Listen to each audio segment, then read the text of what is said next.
Jésus maintenant, dont vous dites qu'il est le sauveur, il est Dieu, lui-même il va venir, selon les Bibles classiques sur terre, et lui-même il va mentir. Et ce Jésus-là même, il ment. Il dit quoi? Jésus dit dans Jean chapitre 6 au verset 46 que personne n'a jamais vu le Père, sauf celui qui est venu auprès de Dieu. Donc vous voyez, mais pourquoi il ne finit pas en disant personne n'a jamais vu le Père, sauf celui qui est venu auprès du Père? Pourquoi il dit personne n'a jamais vu le Père, sauf celui qui vient auprès de Dieu? Il y a le Père, qui est le Père de Dieu, et aussi Dieu qui est son Père à lui, Jésus. Donc, mais bon, personne n'a jamais vu le Père, sauf celui qui est venu de Dieu. Lui, virgule, il a vu le Père. Donc, il dit ici là que personne, aucun homme n'a jamais vu Dieu, excepté lui, et que c'est lui qui a fait connaître Dieu à l'humanité. Mais voyons, il a oublié que Moïse avait vu Dieu. Donc voilà comment il ment. Il dit que personne n'a jamais vu Dieu, personne n'a jamais vu le Père. Moïse a vu Dieu. Moïse a vu ce Père.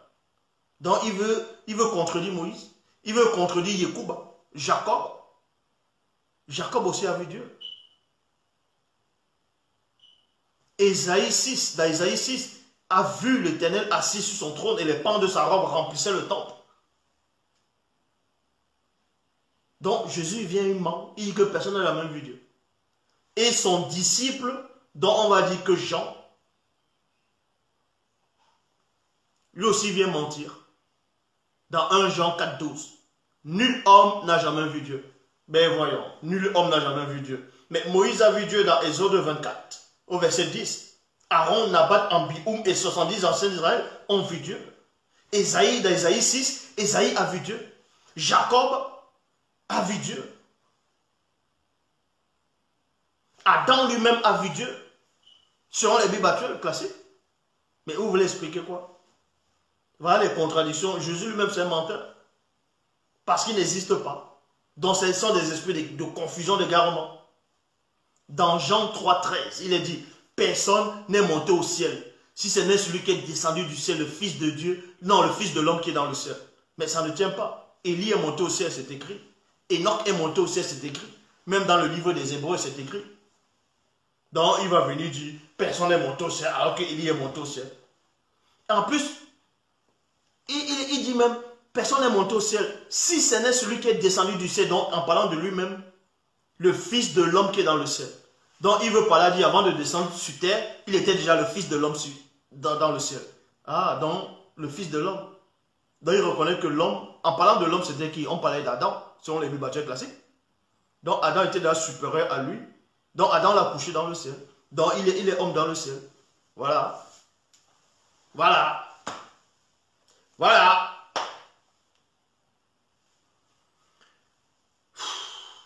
Donc, Jésus dit dans Jean 6, 46, personne n'a jamais vu le Père, personne n'a jamais vu Dieu. Dans 1 Jean 4, 12, Jean il vient et dit, personne n'a vu Dieu. Or, dans Ésaïe 6, 1, il est dit, dans l'année de la mort du roi Osira, moi cependant, je vis Jéhovah. Il a vu. Il dit qu'il a vu. Siégeant sur un trône très élevé et les pans de son vêtement remplissaient le temple.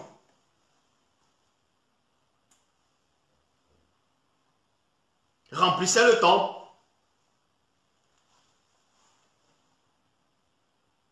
Michée lui-même a vu Dieu. C'est écrit dans 1 Roi 22, 19.